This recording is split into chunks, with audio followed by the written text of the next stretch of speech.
Good afternoon and welcome. It's wonderful to see such a large crowd here today interested in hearing our Japanese American story. I am Jean Matsumoto, organizer of this event, a lifelong member of the Oregon Buddhist Temple and longtime member of both the Oregon Nikkei Endowment and the Portland chapter of the Japanese American Citizens League, the three co-sponsors of this event. Before we begin, please allow me to recognize and introduce to you Japan's top diplomat to our area, Consul General Takashi Teraoka. Welcome and thank you for joining us this afternoon. I would also like to introduce our resident minister here at Oregon Buddhist Temple, Reverend Yuki Sugahara. Recently, as I find it harder to go to schools to tell the story of the incarceration of Japanese Americans during World War II, I have dreamt of arranging such an event as this. When my childhood friend, George Nakata, indicated that he was willing to speak about his experiences, I jumped at this opportunity. Our beloved Issei, first-generation pioneers, are sadly gone, and fewer Nisei, second generation, remain. Everything that Issei did was KODOMO no tameni, for the sake of the children. Now, as part of that diminishing second generation, a few of us feel our responsibility to tell the third, fourth, and future generations and the general public the story of the Japanese American of Portland, Oregon. It is a story similar to that lived by many Japanese Americans on the West Coast, and something not found in history books. This afternoon, George Nakata is here to tell our story.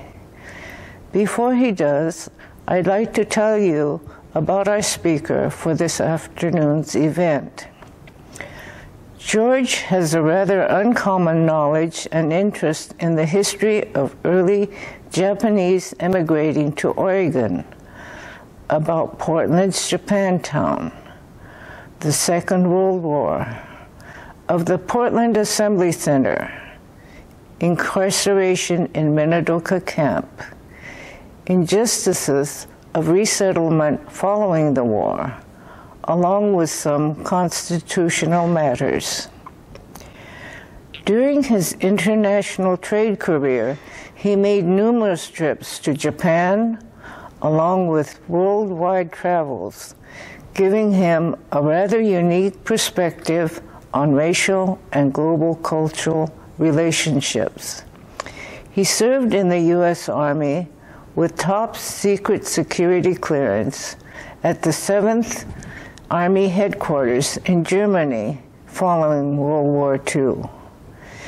He has spoken to numerous Pacific Northwest high schools, universities, and service organizations, as well as to national conventions, to Black administrators, and to indigenous Native American audiences.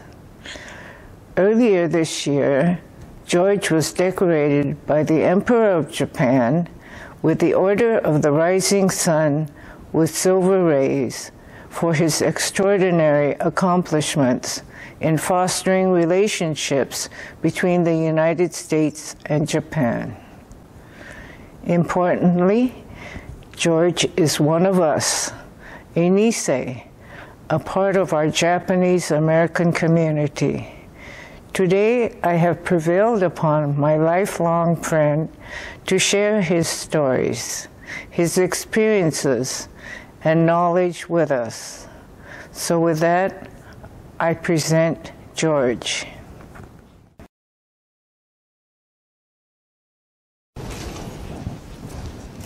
Thank you, Jean, and good afternoon.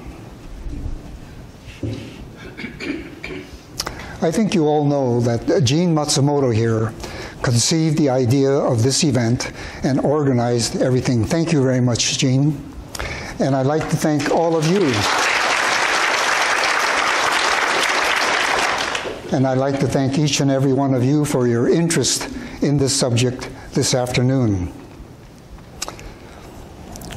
Today, as I reflect back in time, I can no longer smell that sweet aroma of sweet manju in the fugetsu shop in old Japantown. I can no longer hear the weeping women in the next plywood stall there at the Portland Assembly Center. Nor can I see those tar paper barracks in that far desolate, dry concentration camp called Minidoka. Life goes on. Life moves in only one direction, forward. However, this afternoon, let's try to reflect back.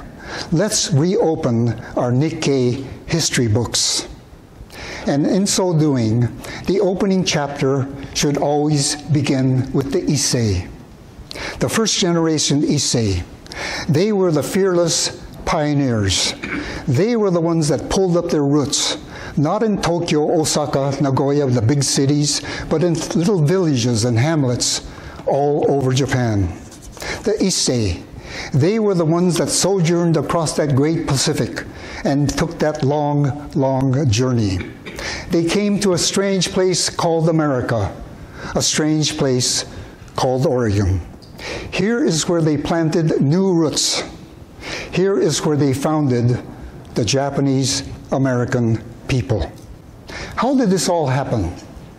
How did we all come to be? You know, Japan is a very old country.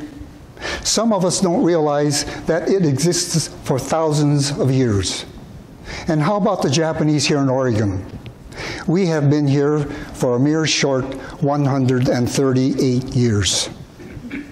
Those of you familiar with the Japanese history know that there was an era called the Tokugawa Edo Period.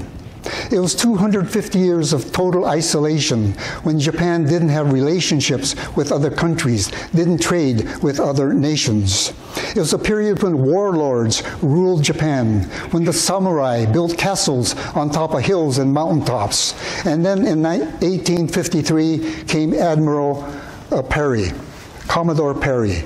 He steamed into Edo Bay, Tokyo Bay, and he said, Japan, please open your gates, trade with other countries, have relationships with other nations.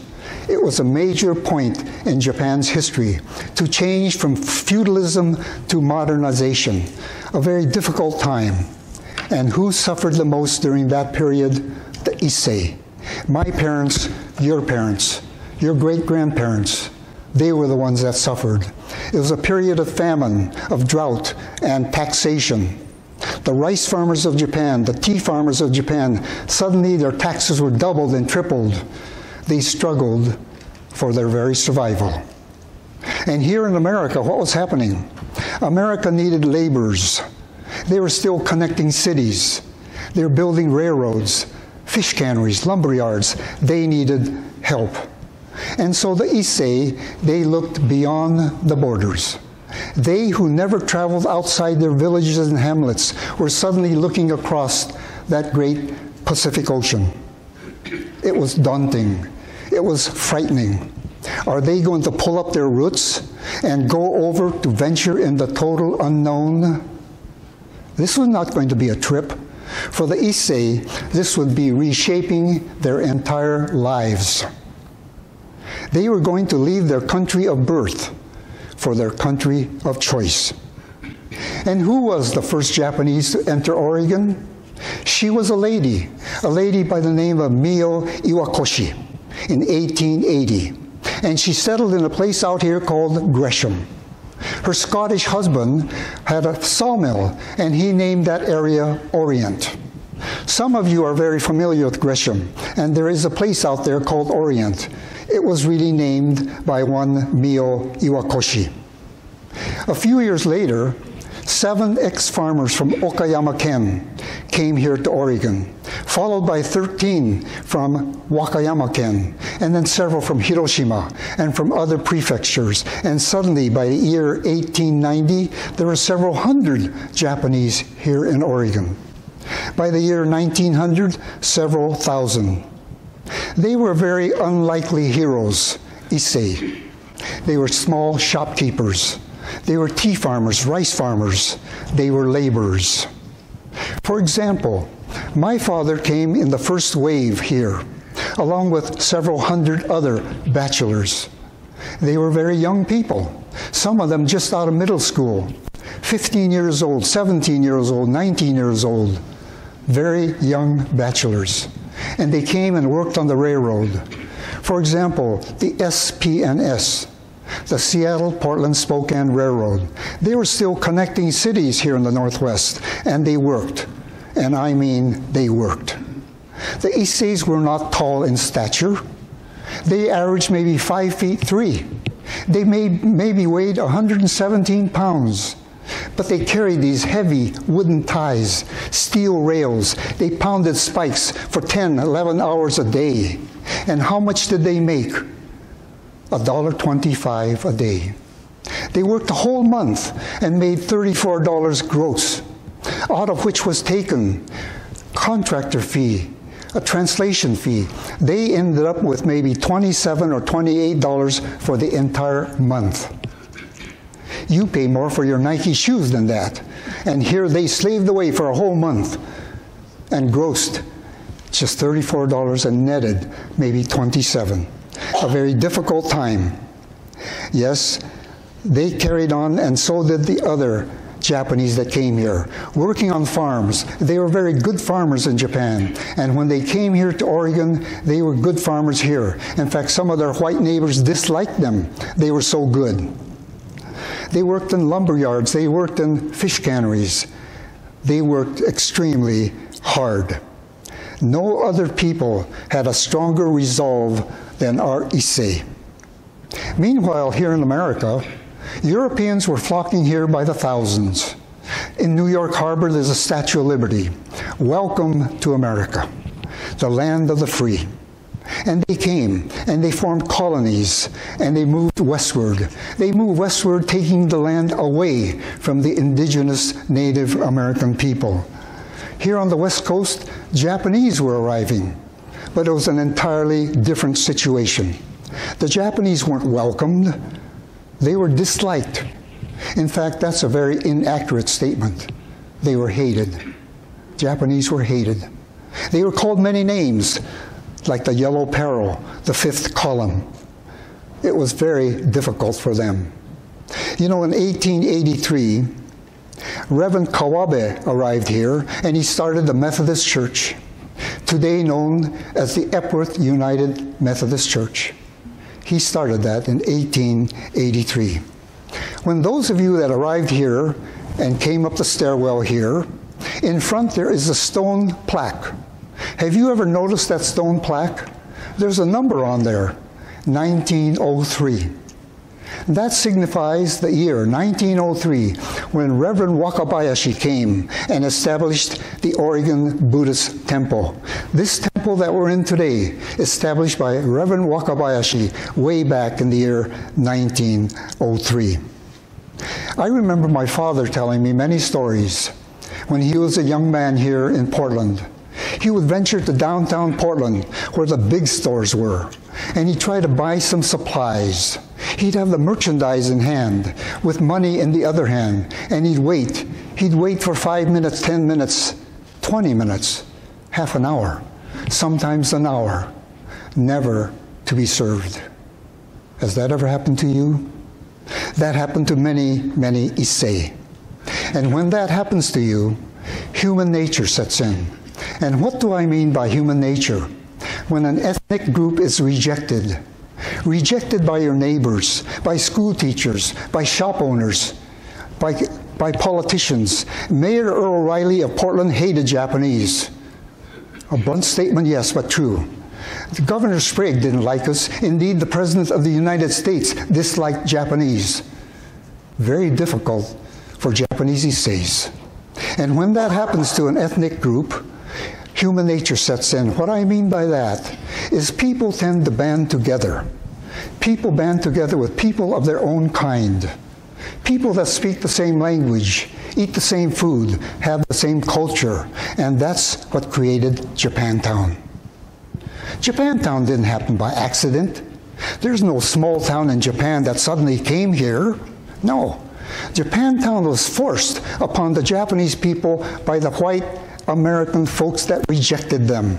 And so 49 different Japantowns were created, from south of San Diego to north of Seattle.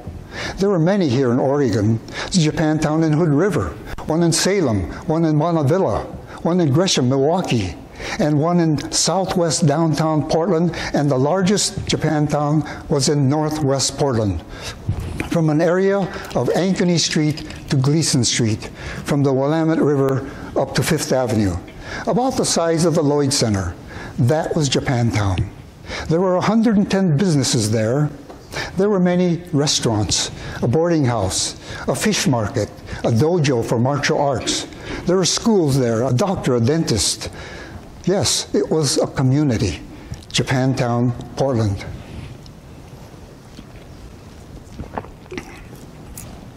You know, Japantown was not homes like you and I live in today. They didn't have a living room, a dining room, a patio. You know, they didn't have that. No. They lived behind a fish market, above a shop, behind a garage. The sidewalk was their playground. That was Japantown. I know. I lived there. I grew up there. Nihonmachi, Portland. It was a thriving community. It was a very friendly community. And what was life like? What was life like there in Nihonmachi, Portland? I know a few of you here are familiar with life in Nihonmachi. Maybe you still remember the names such as Tokyo Sukiyaki, or the Yabuki Laundry, or maybe you remember the Akagi Garage, or maybe you remember the tofu shop operated by Kuge, or the Itami Pool Hall. Maybe they're unfamiliar. Those are very familiar names in Nihonmachi, Portland. I remember going into Teikoku. Teikoku there on 3rd and Davis Street, operated by the Matsushima family. Many of you know Yoji Hiroshi. The Matsushima family had the big store right in the center of Japantown. We all shopped there. Mr. Matsushima knew all of us. We would get everything there. Records, books, judo equipment. We'd get canned goods, takenoko, kamaboko. We'd get otsukemono. We'd get rice. Rice at that time were not in convenient paper bags, 5 pound, 10 pounds. They were in 100-pound bags, gunny sacks, huge bags. 100 pounds, that's like carrying 30 Apple iPads all at the same time. It was a big bag. And it cost $2.60 for a 100-pound bag of rice. I remember the Mikado bathhouse on Everett Street. There's the Mikado Hotel, and underneath was the Mikado bathhouse. And people, bachelors that worked on the railroads, fish canneries, they'd come in, and the first thing they do is go take a bath. They were Japanese. They liked the ofuro. They had the traditional bath back in Japan. And here for 15 cents, you take a traditional bath. You scrub yourself clean, and you get into this steaming area and relax. And the worries kind of go away, the Mikado bathhouse. My favorite store was Fugetsu. Fugetsu was a confectionery shop. Mr. Hirayama made manju every day, fresh manju. My sister Mary and I, we didn't have too many quarters, but when we finally got a 25-cent quarter, the two of us run down 3rd Avenue to the Fugetsu store.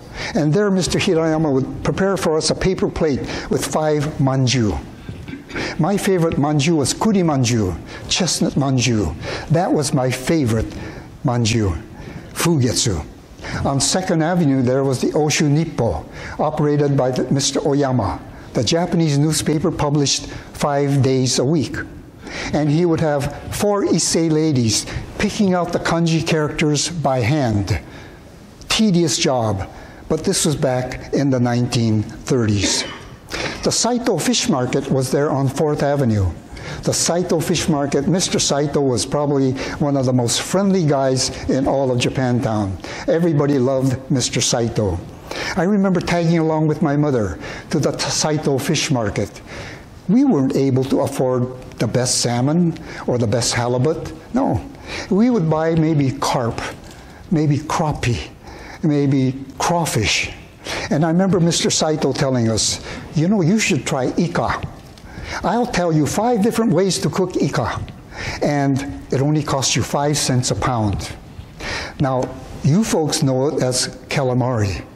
And you know, you can go to a fancy restaurant today and pay $13.50 for an appetizer of calamari. Back then, it was 5 cents a pound. And we used to buy lots of squid. Dr. Benjamin Tanaka was our doctor there in Nihonmachi. Everybody knew Dr. Tanaka. He had his office on the 2nd floor of the Teikoku building. I remember breaking my wrist as a young boy, and he put this nice cast on me, put a little design on it. Nobody was afraid of Dr. Tanaka. He was so friendly.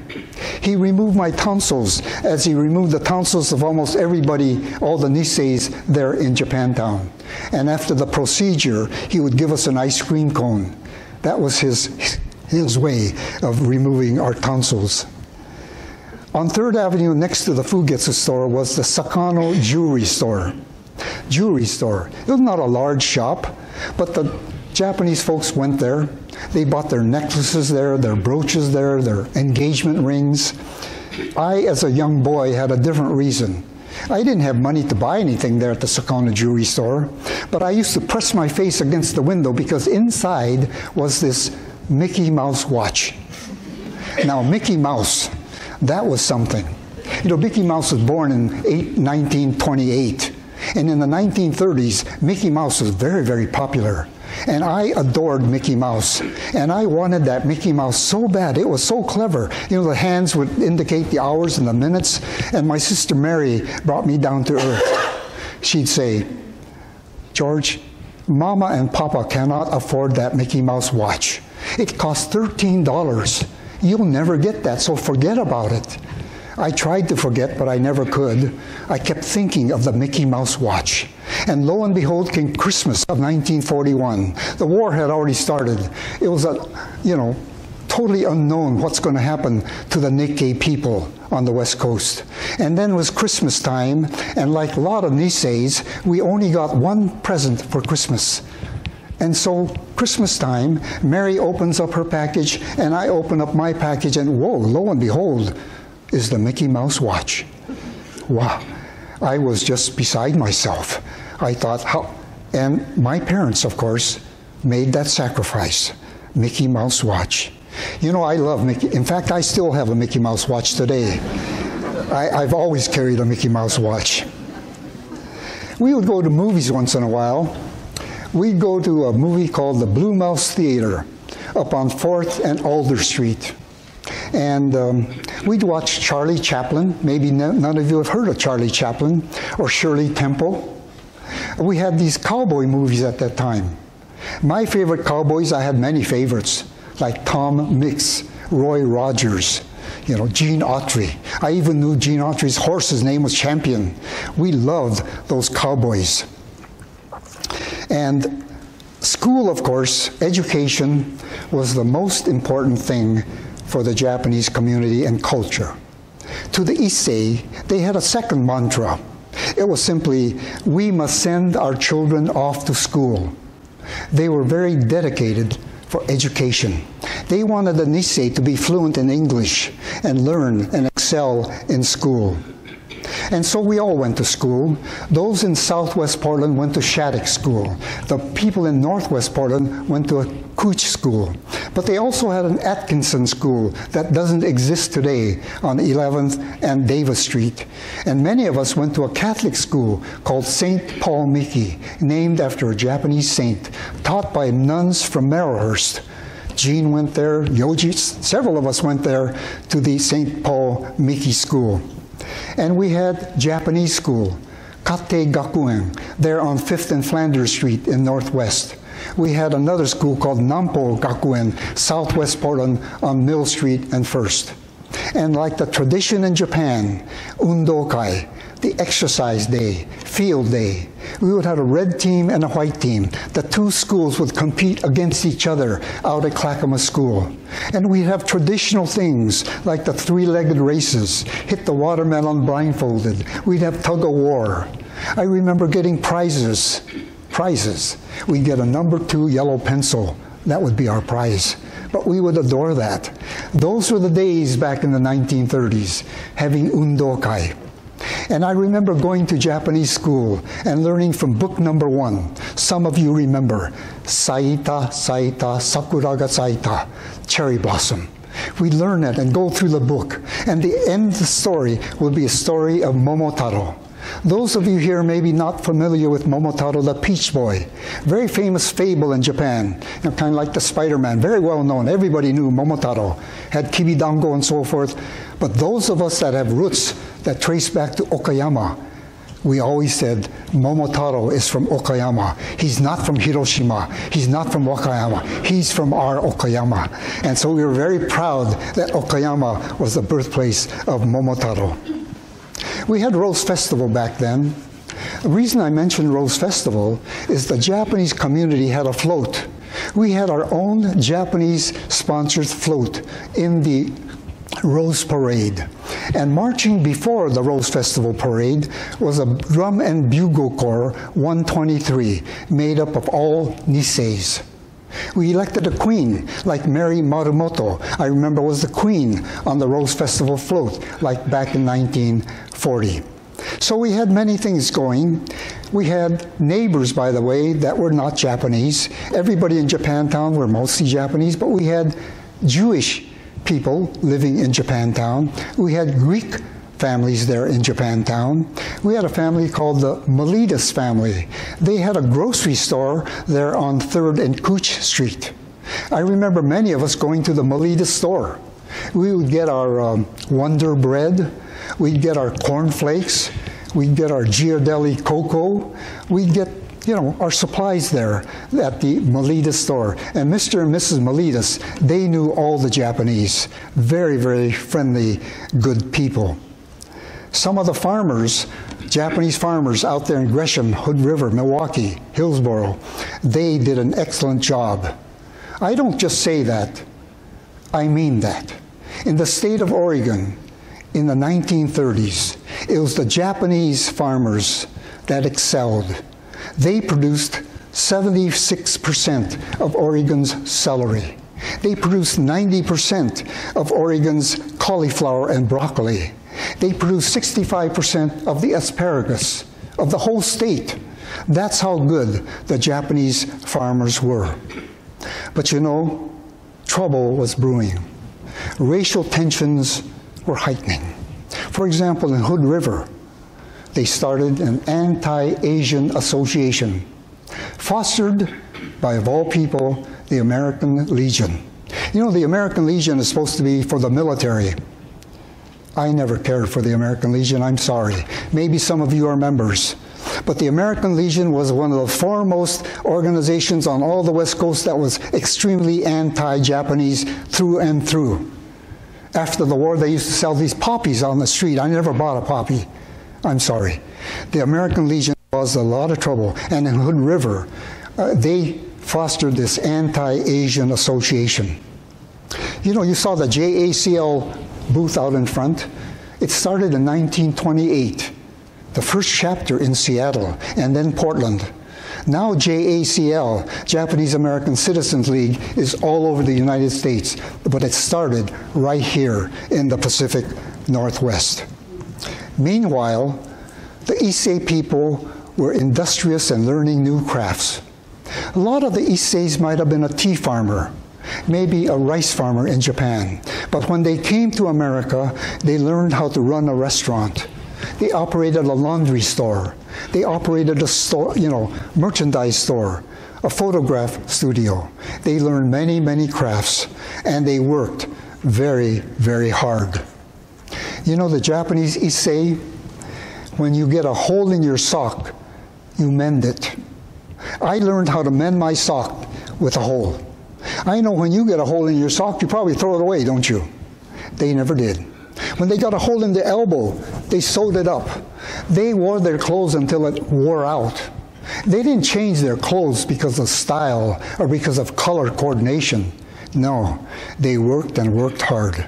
The Japanese Issei, they were the ones that defined the word sacrifice. I remember us Nisei, we would hear Issei from time to time whisper to each other, "Kodomo no tameni," for the sake of our children. Meanwhile, Japan as a country and America as a country were not getting along.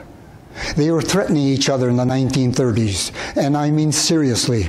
In 1939, America decided that they're going to end their trade treaty with Japan. And if those of you that have traveled to Japan know, Japan is a country of islands. Not 4 islands, hundreds of islands. Japan lacks natural resources. It must import and export for its very survival. And America decided, we're not going to trade with you anymore. You know, when America gets mad at you, it makes it extremely difficult. In today's world, ask Cuba, ask Syria, ask Pakistan, ask Afghanistan, ask North Korea. When America gets mad at you, it makes it very difficult. And at that time in the 1930s, they were mad at Japan. It was a very strained relationship. And up and down the West Coast, the Federal Bureau of Investigation put together a list of 1,370 Japanese, community leaders, teachers, doctors. Here in Oregon, they put together a list of 78 Japanese. Why? I looked at that list later. America said these people on the list are spies, danger of espionage. Maybe they're going to overthrow the government. Really? I looked at that list. Who was on that list? Good people, law-abiding people. Dr. Benjamin Tanaka's name's on that list. Dr. Koyama, my dentist, is on that list. Mr. Matsushima's on that list. Mr. Yasui of Hood River's on that list. Mr. Inuzuka, who had the floral shop. I can go on and on. Good citizens are on this FBI list as possible spies. That's how it is. When America gets mad at you, it makes it very, very difficult. And then, of course, it happened. December 7th, 1941. Pearl Harbor. The Imperial Navy bombs destroyers and battleships, hundreds of U.S. naval personnel killed. FDR declares war on Japan, and 2 days later against Germany and on Italy. This is the start of World War. And I know in looking over this room, many of you have not lived through a world war. I'm not talking about a police conflict. I'm not talking about a Korean War, a Vietnam War, or the Gulf War. I'm talking about the entire world at war. I'm talking about Australia and Russia, China and Japan and the Philippines, Bulgaria and Hungary, England and France and Belgium and the Low Countries. I'm talking about the entire world at war. In America, I remember well, December 7th of 1941. I remember newspaper boys with the Oregon Journal and the Oregonian running all over Portland, extra, extra war. I remember pounding down tin cans to save the metal. I remember sugar being on ration. World War, folks, is entirely different. It's not a police action. It is the entire world at war. And then, of course, the FBI. They came swooping down because, you know, the American government sometimes is very stupid. I mean that. They're very stupid. They think the Japanese on the West Coast are disloyal, dangerous spies. Why? Because we look a little different? Because my name doesn't sound like Smith or Jones? They're suspicious of all the Japanese on the West Coast. And then they came swooping down and arrested 78 Japanese in the next 5 or 6 days. I can tell you many stories of what happened. Let me tell you one of my good friend, Mr. Umata Matsushima, Yoji's father. On the night of December the 9th, 1941, they lived above their store, and a rap on the door. Two gentlemen come in and identify themselves as from the Federal Bureau of Investigation. They said, "Mr. Matsushima, you are under arrest." They give no reason. You are simply under arrest. They gave him 35 minutes to get his toothbrush, toilet articles, get his warm clothing, boots, muffler, hat. They handcuffed Mr. Matsushima. They brought him downstairs and threw him into the back of a patrol car with a screen between the driver and the passenger seat. Mr. Matsushima was brought out to Southeast Portland to Rocky Butte Jail, a jail that existed until 1982 when the 205 freeway came in. The Rocky Butte Jail was very well known. They threw him into a cell and gave him so-called breakfast the following morning. Breakfast? It was a metal tray with a small bowl of oatmeal and black coffee and no utensils. They did not place that into his cell. They placed it outside his cell. So Mr. Matsushima had to reach between the bars, pick up whatever oatmeal he could, most of it dribbling down his face and onto the floor. As he told me, I was treated like a rat. Mr. Matsushima spent 2 weeks there at the Rocky Butte Jail and then transferred to a federal detention camp in Missoula, Montana, and then on to Arkansas, New Mexico, and ended up in a place called Crystal City, Texas, and finally rejoined by Yoji Hiroshi and Mrs. Matsushima, separated for over 2 years. That's just one story. I can give you many stories, very similar. 78 stories like that right here in Oregon. Mr. Yasui had his story. Mr. Kobayashi had his story. America, FBI, treating good people as enemies. It was a very, very difficult time. And then, of course, some 7.5 decades ago, then President Franklin Delano Roosevelt signed an executive order. An executive order that had a number to it, 9066. And that executive order was life-shattering. It was life-shattering to 120,000 Japanese. I happen to be one of them. That particular executive order gave unbridled authority to one General John DeWitt. Those of us that were incarcerated will never ever forget that name of General John DeWitt. He hated Japanese. He went before Congress on 3 different occasions, and it's a matter of testimony, a matter of record. He said, a Jap is a Jap, never to be trusted. I don't care whether they're citizens or not, ship them back to their country. General John DeWitt. He put out what's called exclusion orders. They're civilian military orders that tell the Japanese what to do and what they cannot do. He pretty well ran our lives. After the executive order and his authority, he put out 80 exclusion orders after February until August of 1942. He told us what we can do and what we cannot do. One of his exclusion orders, by the way, he put together what's called civil control stations. These little stations all up and down the West Coast. There's one right in the middle of Japantown. Civil control station. We'd have to go there every other day to get our orders. My father did not speak fluent English. I went down there with him one time, and I remember this authoritative gentleman pointing up at us and saying, 15066. I said, excuse me? He said, that's your family number. I didn't even have a Social Security number. And now we had a family number, 15066, my family number. We all got a family number. That's how it was. You know, the curfew, when you can't go out after 8 o'clock p.m., that shuts down many businesses. All the restaurants in Japantown have this shut down immediately. My father had 2 fruit and vegetable stands out on Columbia Boulevard. He used to get up at 3:30 to go to the farms and get the produce and stock the shelves. He had to close up his markets immediately. That's what happened right there at the outset of executive order. It was very, very difficult times. And let me briefly mention that when that curfew order came out, there was a gentleman, happened to be a friend of mine, by the name of Minoru Yasui. He lived in Hood River. He was the first graduate from the Oregon Law School, passed the Oregon Law exam, and became a fine attorney. He knew constitutional law very, very well. He knew that the American government had no right to take an ethnic group and throw a curfew on them. And so deliberately at 8 o'clock p.m., he went out and marched. And he got arrested deliberately. He was sent into solitary confinement. His case went all the way to the Supreme Court. Minoru Yasui was our voice. He was the only winner in Oregon, to this day, the only winner of the Medal of Freedom, Minoru Yasui. Perhaps a story for another day, but he was my hero, Minoru Yasui. They were difficult times then. And then, of course, came the Evacuation Order in April of 1942. We got orders that we are going to be forced out of our homes and into American concentration camps.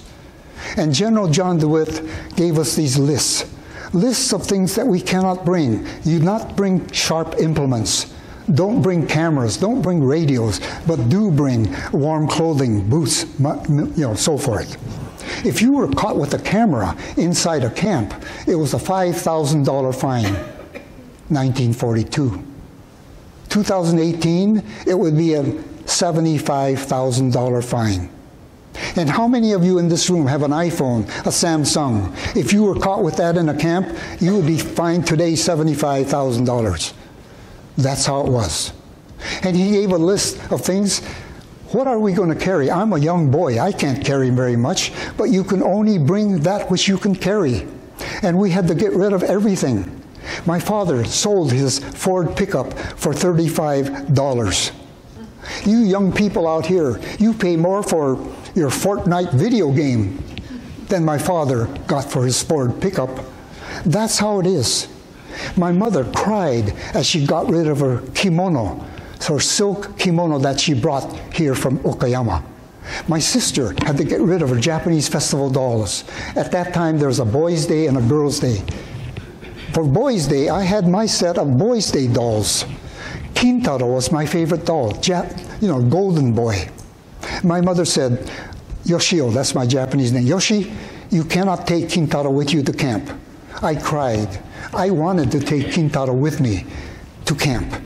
I couldn't. We got rid of everything. Our family heirlooms we got rid of. My parents had in 1939 purchased this General Electric radio. I'm not talking about a small transistor radio. I'm talking about a substantial piece of furniture, mahogany. It was big. They were proud of it. They paid $100, big money back then in 1939, and they had to get rid of it to a policeman on the beat for $5. That is the kind of financial hardship that the Issei faced, every Issei. You know, somebody one time asked me, why didn't you leave your things with your neighbor? And I said, excuse me, you know, my neighbor on my left and on my right behind me, they were all Japanese. They're going to camp too. They were being evacuated. I can't leave things with my neighbor. They're being incarcerated too. And that's how it was. So now we have our evacuation orders. And we march down with that which we can carry to the middle of Japantown and get on this bus. And they bring us out to a place in North Portland called the North Portland Livestock Yard. Livestock Yard. You know, it's a place where they used to keep chicken coops, horse stalls, pig pens. And now it's good enough for the Japanese. They're going to incarcerate us in these camps. I remember going there as a young boy, barbed wire and armed guards. I remember guards with M1 rifles with what looked like a sword on top, fixed bayonets. Frightened the dickens out of me, seeing these soldiers with these swords on the end of the rifle. I remember setting foot in this building called the Portland Assembly Center. The pungent odor of manure seeping through the wooden floors. I remember the smell of livestock urine permeating throughout the building. I remember flypaper, black with flies, hung all over.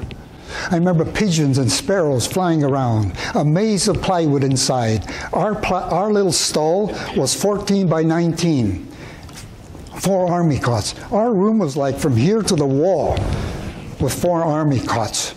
And on each army cot, there's a canvas bag. Now, in the center, there was an arena. There was an arena, they had horse shows there. Now there's a big pile of hay. Take your canvas bag there, stuff it with this hay, that is going to be your mattress. Yes, I remember that first night. Sleeping on this mattress with this hay inside, these sticks poking me on the back. Lights out, 10 o'clock, lights out. And there I am in this strange place. And I'm listening. I'm listening to children, babies crying. I'm listening to people whispering. I'm listening to weeping women. What am I listening to? I'm listening simply to the sounds of shattered lives. That's what I was listening to. 3,676 of us incarcerated into a so-called Portland Assembly Center. Portland Assembly Center, that's what the Oregonian called it. We that were incarcerated called it the barbed wire barn. That's what it really was. That summer of 1942, it was stressful, it was sad, and it was indeed unforgettable. It's Portland Assembly Center. Suddenly, they put us aboard buses, and they got us down to the Union Station and put us aboard trains. I guess the permanent concentration camps are now ready. We get aboard trains with that which we can carry, with the MPs, the military police marching up and down the aisles, ordering us to pull the window shades down or not to see where we are going. The train rolls on to where we don't know. Let me ask you a question. Have you ever taken a trip where you don't know where you're going, nor how long you're going to be there? That is what's going through the minds of the Issei and Nisei on those trains. That is stress at its ultimate. The train rolls on, and all we know is it's going east, and suddenly it stops. We don't know where it's going. We never went east of Multnomah Falls. We have no idea where we're going. And we get off, and somebody says we're in Idaho. Idaho. This is 1942, not 2018. People didn't travel then. There were no commercial airlines. Not too many people had cars, and suddenly we're in Idaho. It could have been Greece, could have been Russia, who knows Idaho. And suddenly we're aboard more buses, and they're taking us 19.5 miles northeast of Twin Falls.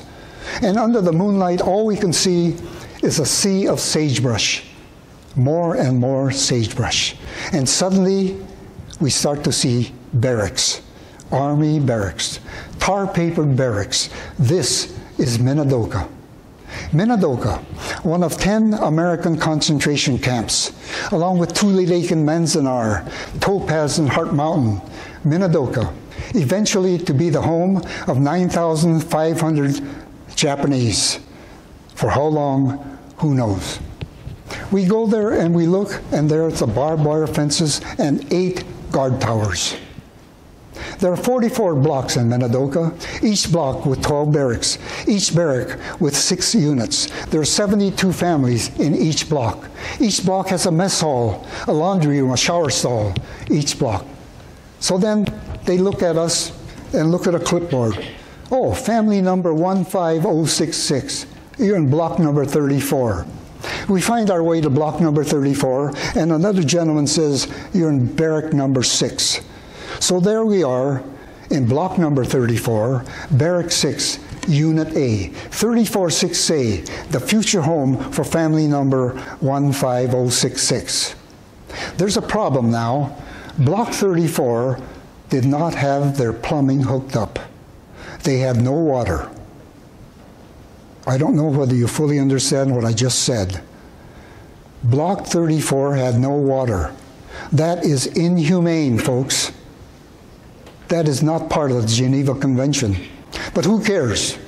So I, as a young boy, had to take 2 pails and walk up to Block 36 for the next 10 days, fill them up with fresh water, bring them back so my family would have something to brush their teeth with and something to drink. In the winter of 1942, the temperature will show it's a matter of record. It went down to 22 below zero. Now here in Portland, you know, when it gets to be 22 above zero, it's pretty darn cold, isn't it? Well, imagine it being 22 below zero in an uninsulated barrack. That's cold. You know, these barracks, they were not a master architectural construction. There are spaces between the window and the door. Dust would keep blowing in. And in the wintertime, it's almost like being outside. We had a pot-belly stove. We had a little coal on the corner, and it would just be freezing in there. I remember that night like it was yesterday. My sister Mary and I, that night when it went 22 below zero, we put on every extra bit of clothing we had, huddled underneath this blanket, waiting for the minutes, waiting for morning to finally arrive. The coal, by the way, they gave us the poorest grade of coal. I'm not a coal expert, but I was a young boy, and my job during the wintertime was to clean out our little pot-belly stove. And I had to clean it out twice a day, because the poorest grade of number 3 coal, that's what they gave the Japanese. The number 3 grade of coal, it produces very little heat and produces lots of ash. I hated that. It was my job to clean out the ash, and I had to clean it out twice a day. That's how our introduction was to Minidoka. We had to line up for everything. You know, we had to line up to eat, and line up to take a shower, line up to do our laundry. I remember lining up for the mess hall. In the mess hall, there's this crowbar, and a gentleman would hit that crowbar every time it's mealtime, and we all get in a line. And, you know, it was not pleasant. You have food that you're not used to. I remember having cow tongue. Never had cow tongue in my life. I had no idea what it was. I remember one time there was a big smelt run apparently on the Sandy River. They brought us smelt to Minidoka. I remember having smelt for breakfast, for noon, and for dinner 2 days in a row. I hated smelt thereafter. That's what happens, you know, when you're there in camp, you have no control. So we lined up for everything. I remember lining up once a week to get our 2 rows of toilet paper. I remember going to school there in Minidoka. We had school, but it was difficult at first. Had a high school and 2 grade schools. And our grade school, 750 students and only 10 teachers. You do the math. You cannot have 75 students in a class. That's not feasible. So they went out to Twin Falls, to Jerome, to Eden, to Rupert, and tried to recruit other teachers. But remember, to teach Japanese children is not a popular thing to do. America is at war with Japan. Do you want to go to this camp and teach Japanese children? There were some good teachers that did. I remember Mrs. Johnson. I remember Miss Morton. I remember Mrs. Edith Kleinkoff. Wonderful teachers that came in every day to teach us Japanese children. I remember pledging allegiance to the American flag every morning, ending with liberty and justice for all, as I looked out the window at the barbed wire and the guard stations. I remember Mrs. Edith Kleinkoff. Her husband, Arthur Kleinkoff, was the educational director for all of Minidoka. She was our teacher. I remember Kay Endo and I were classmates, and we loved Mrs. Edith Kleinkoff. She would read us a story at the end of each day. Very wonderful. I remember her reading us one time, Lassie Come Home. And I thought that dog was the most wonderful dog ever. Making its way from Scotland down to England, Lassie Come Home. It became one of my favorite books, Mrs. Kleinkoff. In Minidoka, we had a so-called swimming pool. It really was a swimming hole. We dug a great big hole near Block 30, a huge hole. It was a mud hole, but we had fun there. Swimming in the mud hole. That's how it is in camp when you don't have things. Thank goodness for the Red Cross and the Quakers. They sent us some things, some baseball mitts, some balls, some equipment, some desks, some books. It made life a little bit more livable. People in camp, by the way, they worked. There are opportunities to work. Now, they worked them hard. And what did they earn? Some earned $12 per month. Some earned $16 per month. Some, like doctors, would earn $19 per month. My father worked 7 days of work in the mess hall, and he made $16 a month. And you know, I used to ask the people in camp, what are you going to do with the money? It wasn't very much. Guess what they did? They bought war bonds. War bonds to support the U.S. military, the Issei, trying to demonstrate that they are supportive of the American government. That's how it was. Japanese have their principles. You know, we used to have one-day passes there in Minidoka. After about a year and a half, they decided the Japanese, they're not too dangerous. They don't look like spies. Maybe we can give them one-day passes. So we're able to go beyond the barbed wire for just 1 day. And we would go wander around the sagebrush, miles and miles of sagebrush. And in there is a rare manzanita shrub, every now and then called greasewood. We'd find greasewood, we'd cut it, we'd bring it back to camp, peel off the bark, polish it, and make things out of it. Many of us that went to Minidoka ended up with a piece of greasewood, something like this. Many of us didn't have souvenirs. What are you going to bring back from Minidoka? You know, a rattle from a rattlesnake? No, you bring back a greasewood.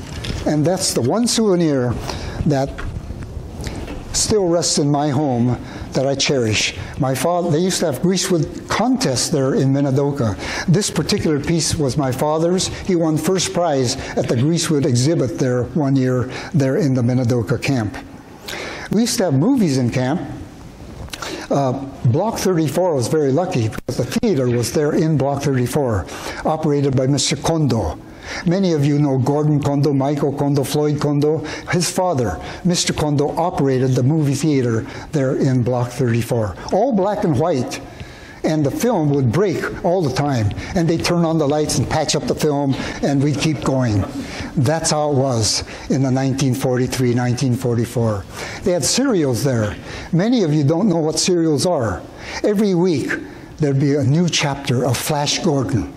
There'd be a new chapter of Rin Tin Tin. I used to think that Rin Tin Tin was the smartest dog on the face of the earth, that German police dog, almost human, Rin Tin Tin. We'd have these serials there that we enjoyed. And in Block 34, we had some talented people. We had Henry Matsunaga, who played the piano, and his brother Roy, and we had a bunch of harmonica players. And they put together a band called the Notochord Band. They were harmonica players, but they were joined by a trumpet player and by a clarinet player. Suddenly they had this band, and they went all around Minidoka to play at mess halls. I know it very well because my sister Mary, she was a singer for the Notochord Band. This Notochord is a fable in Japan of this black stray dog, very well known. And you might be interested that in this church, downstairs, the Minidoka Swing Band practices every week. Now, I think maybe the Minidoka Swing Band may have its original roots with the Notochord Band in Minidoka block number 34. So life went on there in Minidoka, and we tried to make do.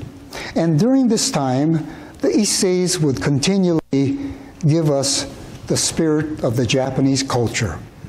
We learned about gamon. Bear with it. Hang in there. Never give up. We learned the spirit of gambatte, of giri, of on. Philosophies of Japan. Words in Nihongo that are untranslatable, but we learn from them. We learn Japanese words like shibui. How do you translate the word shibui? You can't. There are no, because Japanese is a deep feeling language. English is right up there in front. It's a little bit different. We learned that from Issei. And many of us in camp, we often wondered, why are we incarcerated? Why are we imprisoned? Japanese, an entire ethnic group. You know, we had committed no crime. We had no trial. We had no due process. We were incarcerated for one single reason, because of who we are. And this is America, the land of the free. Wow. We were the biggest ethnic group incarcerated since slavery. That's a part of our American history. Doesn't appear in too many history books, but it happens to be a fact. Let me tell you a little bit about Christmas time in Minidoka. Christmas time. You know, what do you do behind barbed wires when it's Christmas? Well, the mess halls tried to decorate itself in the Yuletide season. There's a contest going on in all of Minidoka. Which mess hall can decorate itself the best? And they had nothing to work with. What are you going to do? Use some sagebrush, a chunk of lumber, some tar paper, some flour from the kitchen, and you know. But it was amazing. They converted these mess halls into winter wonderlands. You would be shocked in going to these mess halls and seeing the creativity, the imagination, making these mess halls look like Christmas. And those young boys in block number 34, we used to go around Christmas time and check out which mess hall decorated itself the best. And as we went around, I remember seeing a banner on a window with a gold star. And I asked my older friend, "What is that?" And he said, "Well, don't you know? The family that lives in that unit, they lost a son fighting for America." Sobering. I walked on, and we walked on, and I saw a window with a banner with 2 gold stars. And yes, the family that lived in that unit, they lost 2 sons fighting for America. For you see, in 1943, the Department of Army decided, we lack manpower, we need more soldiers. Why don't we have a segregated unit made up entirely of Japanese Americans? And so they went to the camps. And did they ever volunteer? The ratio of volunteers was highest from the Minidoka camp, by the way. Several thousand started to volunteer, and from Hawaii, and from the 10 camps, and they put together the 100th Battalion, 442nd Regimental Combat Team. They trained in Fort Shelby, Mississippi, and then went on to North Africa, and then to Italy, and Germany, and France, and they fought for America. And fought, yes, they have a tremendous record. The 442nd was the one that liberated the town of Briere on the French and German border. And for 50 years following World War II, Briere flew back a Nisei soldier to help them celebrate their day of liberation. That's how much they thought of the Nisei 442nd. This is the unit that liberated the entire Texas battalion that was trapped, surrounded by Nazi troops. 2 other American units failed to rescue the Texas unit, but the 442nd, under heavy casualty, went in and rescued the Texas Lost Battalion. And this is the unit, the 442nd, a part of the 442nd that liberated the largest subcamp called Dachau. All of you know the inhumane, terrible, horrific treatment of the Jewish people, the Holocaust, the slaughtering of Jewish people in Europe. Poland, I don't need to detail that out, but in Germany there were several slave camps, death camps. They're different than we were in concentration camps. The Jewish people, some of them were in so-called death camps. That's different. I went to Dachau after the war. I remember going into seeing the ovens when the writing, and I remember this grave with a simple plaque. Here lies 1,000 Jews. Dachau. And Dachau had several subcamps, and the largest subcamp of all, blew off the lock and opened the gates, the 442nd. And the Jewish prisoners there could not come streaming and running out because they couldn't. They were weak. They were humbled. They came crawling out. And when they came crawling out, they stopped. They stopped because the soldiers, they looked Asian. And the soldiers explained, don't worry, we are Japanese Americans. We are the U.S. Army. You are now free. Yes, the 442nd. You know, the 442nd, they were known as the Purple Heart Battalion. Why? Because the 442nd Japanese American unit, they had 9,486 Purple Hearts, 22 Medals of Honor, 52 Distinguished Service Crosses, and 560 Silver Stars. And I can go on and on with the ribbons and medals that they won. The 442nd in the annals of U.S. military history was the most highly decorated of its size. Yes, the 442nd. And many of them never came back. They gave the supreme sacrifice there in Europe while their mothers and fathers were incarcerated in camps back here in the United States. The war finally ends. The atomic bomb is dropped on Hiroshima and Nagasaki. 250,000 Japanese are either killed or maimed for life. Perhaps that's a story for another day. But those of us in camp, they tell us, you're now free. You can go home. We go down to the Twin Falls rail yard, and they give us a ticket to where we came from, in our case, Portland, and they gave us $25. So there we're aboard trains with my little piece of greasewood and little baggage. But this time the window shades are up, and we can see where we're going. And I'll never forget the sight of the Columbia River, because to me that was a sight of freedom.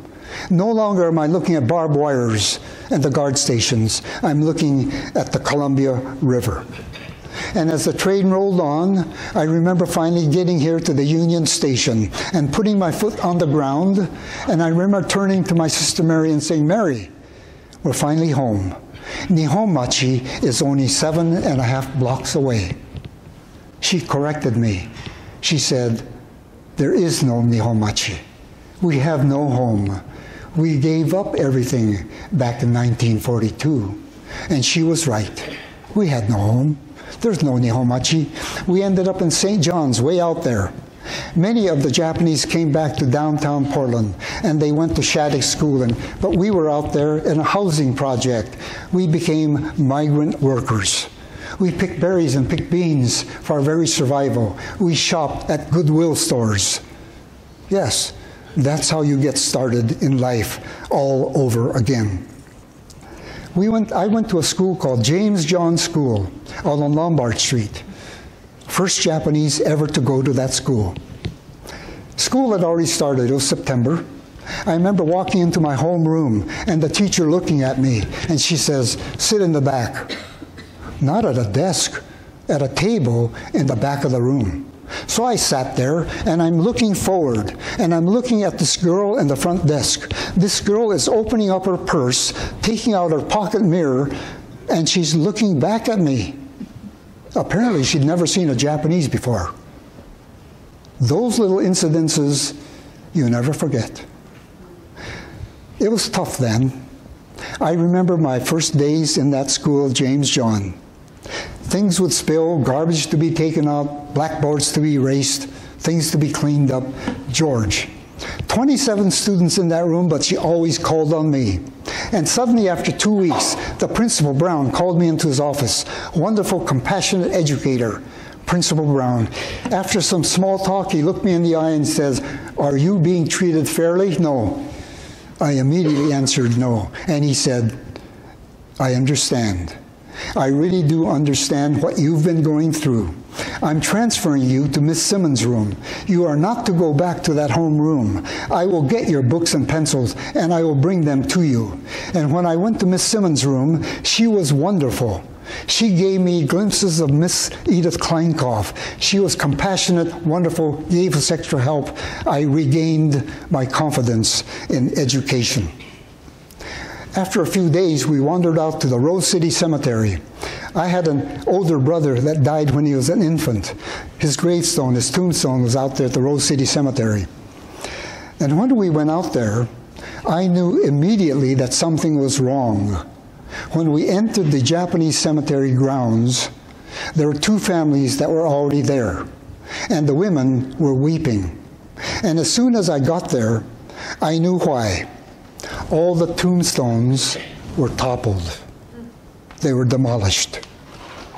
During the war, the hatred for the Japanese by the Caucasian whites went into the Rose City Cemetery and destroyed our tombstones. Many things like that happened. Today, it's a different world, isn't it? In 1952, America decided that the Issei immigrants could now apply for citizenship. And did they? Yes. The Issei, my father was old enough, he got to take his test in English.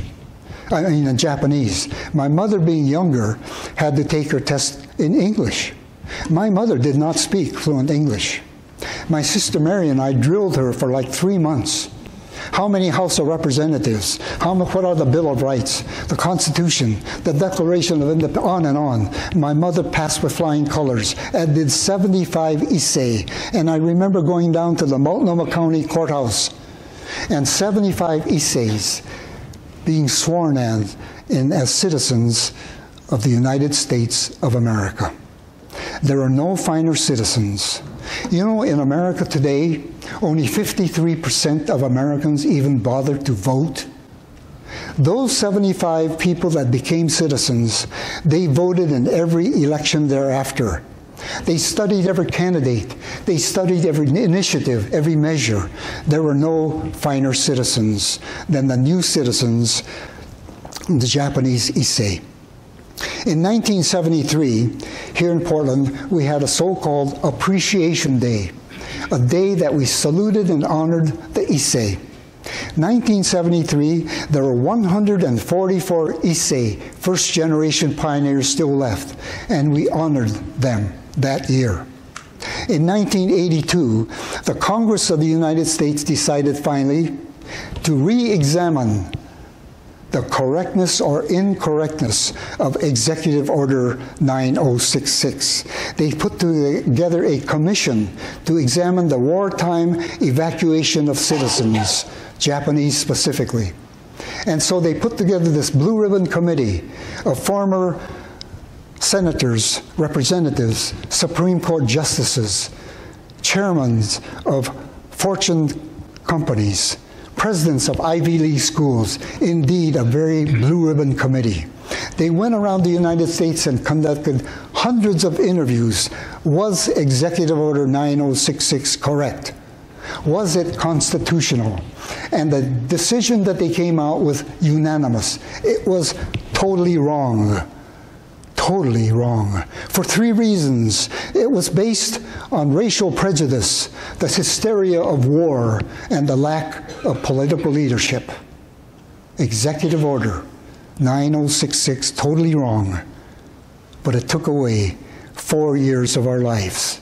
You can't erase that. In 1988, the Civil Liberty Act, an apology.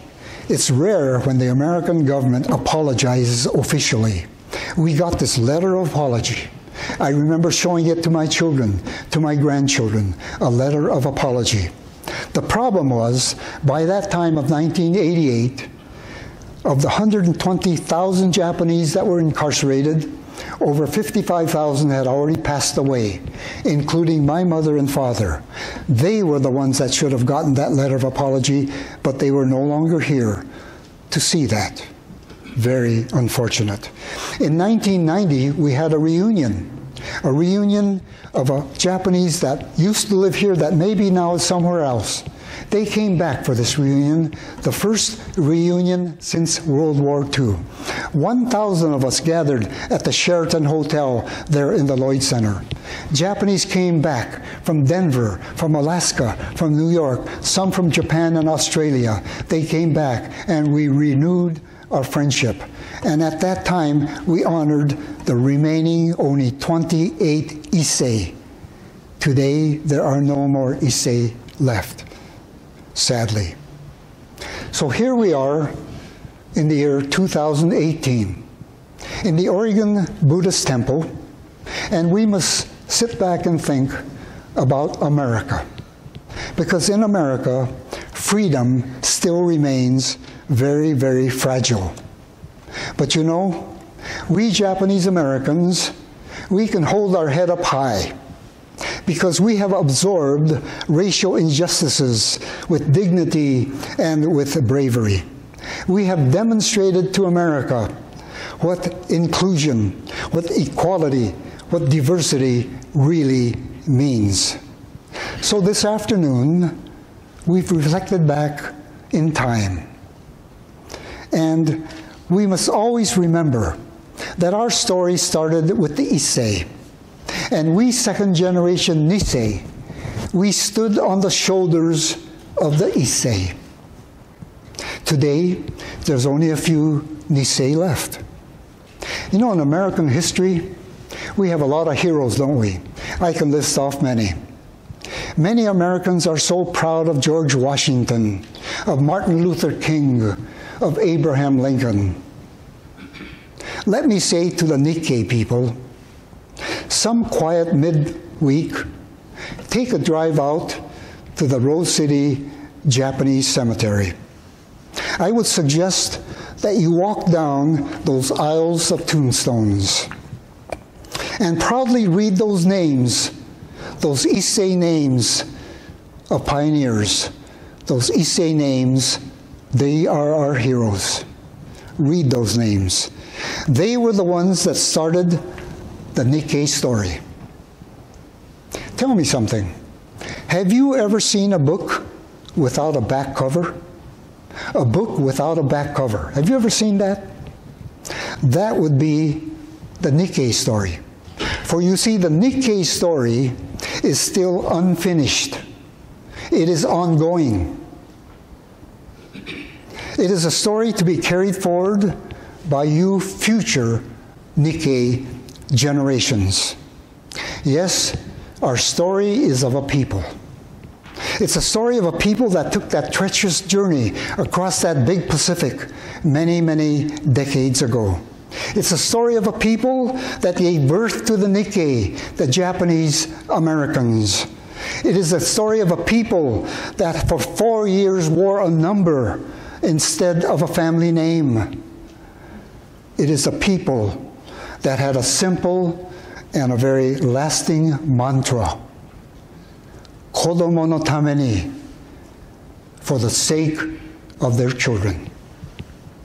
Thank you very much.